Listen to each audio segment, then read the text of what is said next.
सो hey guys what's up, आज हम मेरी दुखती नस पे हाथ रखने वाले हैं, क्योंकि आज हम मेरी जिंदगी के उस मोमेंट के बारे में बात करने वाले हैं जब मैंने अपनी नॉर्मल जिंदगी को मेंटोस जिंदगी में, अरिजीत सिंह को ढिंचक पूजा में, अरे टोनी स्टार्क को टोनी कक्कड़ में बदल दिया था। आज भी जिंदगी में जब तकलीफें आती है ना, तो उस वक्त का नॉस्टैल्जिया हो जाता है। यह उस वक्त की बात है जब मेरे 10th का रिजल्ट आया था। तब मुझे रिजल्ट में अच्छे मार्क्स और जिंदगी में ओवर कॉन्फिडेंस दोनों एक साथ मिल गया था। 10वीं क्लास में 10 में से 8 सीजीपीए क्या आ गए। मैं अपने सपनों में आईआईटी में घुस चुका था। इलॉन मस्क के साथ गाड़ियां डिजाइन करने लग गया था। अभी सेलिब्रेशन के बाद आता है नेक्स्ट स्टेप, 11th क्लास के लिए सब्जेक्ट सिलेक्शन।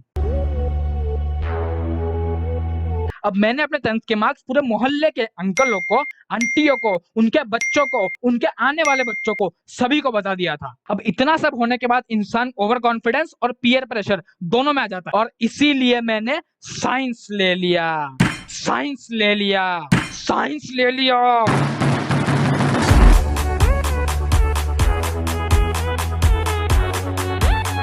ये बोलने में भी आंखों से खून टपक रहा है। अब साइंस लेने के बाद मैं आइंस्टाइन और न्यूटन के सपनों में खो चुका था, लेकिन उस बेचारे बच्चे को क्या पता कि उसके आने वाली जिंदगी में ग्रेविटी ऐसा चमाट लगाएगी कि उसके शरीर के सभी जहरीले केमिकल इधर उधर बिखर जाएंगे और उसकी जिंदगी का XY ग्राफ इस तरह उचकता रह जाएगा। अब आता है first day of 11th class. ये जिंदगी में पहली बार हुआ था कि मैंने अपने स्कूल का ड्रेस 50 रुपए देके लॉन्ड्री करवाया था।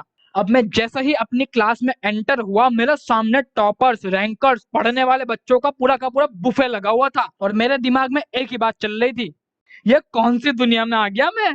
और इतना ही नहीं, पहले लेक्चर में केमिस्ट्री के टीचर ने केमिस्ट्री की 500 पेज की सबसे मोटी वाली रेफरेंस बुक दूध में घोल के पी जाने के लिए दे दी, क्योंकि एग्जाम में क्वेश्चंस इधर से ही आएंगे। लेकिन ऊपर वाले ने जिंदा रहने के लिए कुछ सहारे भी दिए थे। बस मुझे ये जानने में थोड़ा टाइम लगा, और मैंने 1-2 हफ्ते में एक्सप्लोर कर लिया कि इस क्लास में मेरे जैसे 3-4 और लौंडे हैं जिनने साइंस मेरी तरह सोसाइटी में कूल बनने के लिए लिया था, लेकिन घंटा किसी को कुछ फर्क नहीं पड़ा सिवाय हमारी किस्मत के। अब सुकून की बात यह है कि मुझे दोस्त मिल गए थे, और हम 5 दोस्तों में बहुत यूनिटी थी, फिर चाहे वो रिसर्च में हो, बाथरूम जाने में हो, या एग्जाम में फेल होने में। और इसी टाइम लैप्स में 11th के फाइनल एग्जाम्स खत्म हो जाते हैं, और अब आती है बारी रिजल्ट्स की।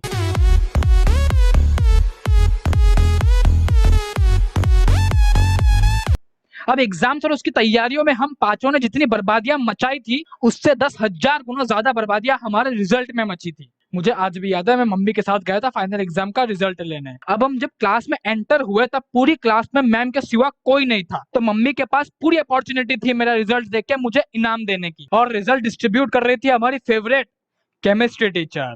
अब उस वक्त गलती से मेरी नजर ब्लैक बोर्ड पे पड़ गई, जहां पे क्लास के टॉपर्स के नाम लिखे थे, और फिर मैम ने मुझे देखते ही बोला, बेटा वहाँ क्या देख रहे हो, अपना नाम ढूंढ रहे हो क्या?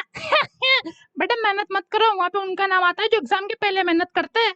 और इसी तरह टीचर ने अगले 2 मिनट तक मेरा खड़े खड़े रोस्ट कर दिया, और फिर मैम ने मम्मी को बताया कि मेरा रिजल्ट जो है वो सामने वाली क्लास में मिलेगा। अब यह सुनने के बाद मेरी आत्मा का पेशाब छूट गया, क्योंकि जो क्लास मैम ने बताई थी वहां पे फेल होने वाले स्टूडेंट का रिजल्ट दिया जाता है। अब जैसे ही हम दूसरी क्लास में गए, 5 में से मेरा एक दोस्त वहां पे पहले से बैठा हुआ। अब ये देखने के बाद मैंने धीरे से ऊपर देखा, हाथ जुड़े और इस लाइफ के लिए थैंक यू बोल। अब मैं और मम्मी उधर पीछे ही खड़े हुए थे जब सर ने मेरे दोस्त के पापा को उसका रिजल्ट बताया।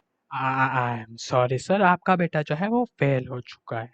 तब उसके पापा ने पूछा कि सर कौन सा सब्जेक्ट में फेल हुआ है। तब हमारे रिस्पेक्टेड सर ने डायरेक्टली नहीं बताया कि सर आपका बेटा इस सब्जेक्ट में फेल हुआ है, नेवर। सर ने सिर्फ उसके पापा से पूछा कि सर आपके बेटे का सब्जेक्ट क्या है, और उसके पापा ने according to the question reply किया, सर मेरे बेटे का सब्जेक्ट PCM है। फिर सर ने सरकाज़म के साथ बोला, एग्जैक्टली आपका बेटा PCM, फिजिक्स, केमिस्ट्री, मैथ्स तीनों में फेल हुआ है।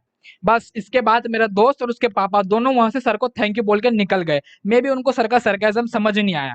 अब सर ने मेरी तरफ देखा और बोला नेक्स्ट। अब मैं और मम्मी सर के सामने जाके बैठ गए। अब उस मोमेंट में मेरी उस लेवल की फटी हुई थी कि मैंने सर को ना ही गुड मॉर्निंग बोला और ना ही गुड नाइट, मैंने डायरेक्ट अपना रोल नंबर बताया। और फिर सर ने बंडल में से मेरा रिजल्ट निकाला, उसको देखा और मेरी मम्मी को बताया, आई एम सॉरी मैम, आपका बेटा जो है मैथमेटिक्स में फेल हो चुका है।